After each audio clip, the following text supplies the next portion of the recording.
Hai, selamat datang di Teman Mobil. Oke, di samping gua sudah ada Daihatsu Ayla. Nah, di sini gua mau nge-share, mungkin buat kalian masih bingung kira-kira perbedaan generasi pertama dan generasi kedua yang sekarang ini apa aja sih?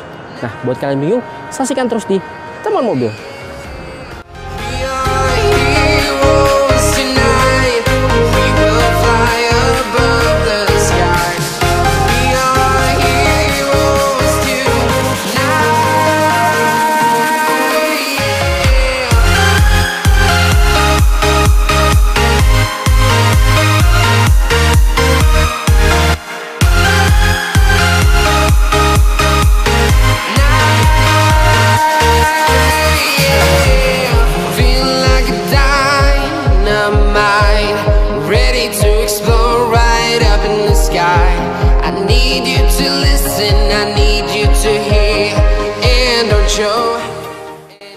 Oke, sebenarnya dia ini untuk generasi kedua yang terbaru ini dia sudah menggunakan platform di DNGA, yaitu Daihatsu New Global Architecture. Nah, perbedaannya yang pertama adalah dari sisi desainnya. Desainnya untuk generasi kedua ini lebih ganteng, sporty dan atraktif.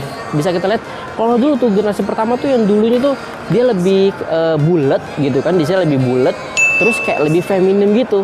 Nah, sedangkan ini dia lebih maco lah dan banyak kotak-kotaknya dari lampunya, terus dari grillnya, terus dari aksen-aksen di relnya itu lebih kotak dan lebih sporty gitu kan. Jadi untuk desain yang dari generasi kedua ini lebih sporty dan lebih atraktif. Itulah perbedaan dari sisi pertama dari sisi desainnya.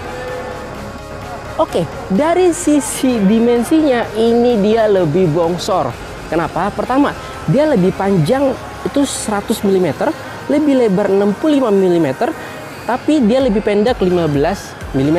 Dan juga dari sisi pendek ya, ground clearance pun juga lebih rendah sekitar 20 mm. Namun dari sisi wheelbase ya dia lebih panjang 70 mm. Nah, dari sisi dimensinya memang dia lebih besar dan agak lebih pendek sedikit dibandingkan generasi yang pertama. Jadi memang terlihat lebih bongsor untuk si generasi kedua ini. Nah, perubahan yang lain yang mungkin lebih sedikit-sedikit itu pertama dari sisi spionnya. Ini mungkin menurut gua downgrade kali ya, karena dulu itu dia ada lampu shine di sini, tapi sekarang udah nggak ada gitu. Dan di sini door handle sekarang model tarik gitu. Kalau kemarin tuh dia model congkel ke atas, sekarang model tarik gitu. Nah, di pintu bagasi belakang dia juga sekarang sudah ada elektrik pembukanya. Dipencet. Kalau dulu tuh kita dari dalam bukanya, sekarang bisa dibuka bagasi belakang, tinggal ditarik aja bisa kebuka langsung. Oke, perbedaan ketiga itu dari sisi fiturnya, dia itu lebih canggih sedikit. Kenapa? Pertama, ini untuk head unitnya udah bisa Apple CarPlay dan juga Android Auto. Jadi lebih gampang nih untuk ngeluarin handphone kita nih kan, udah bisa punya Android, bisa iOS juga bisa, jadi lebih canggih. Dan fitur keselamatan pun juga bertambah. Itu dia punya Hill Start Assist dan juga Stability Control. Jadi secara fitur keselamatan pun dia udah meningkat lah. Yang LGC gitu biasa aja generasi pertama, sekarang sudah meningkat lah dari sisi fitur keselamatan dan juga fitur kenyamanannya.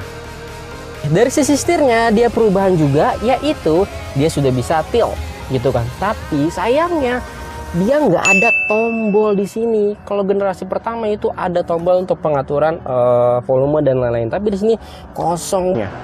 Oke, nah dari harganya pun juga berubah. Kalau dulu dia tertingginya 159 jutaan, nah sekarang 189 jutaan. Nah, dengan harga segitu, kesimpulannya menurut gue dia memang secara desain lebih atraktif dan juga lebih sporty dibandingkan generasi pertamanya yang dulu bulat-bulat, dan secara fitur pun juga bertambah.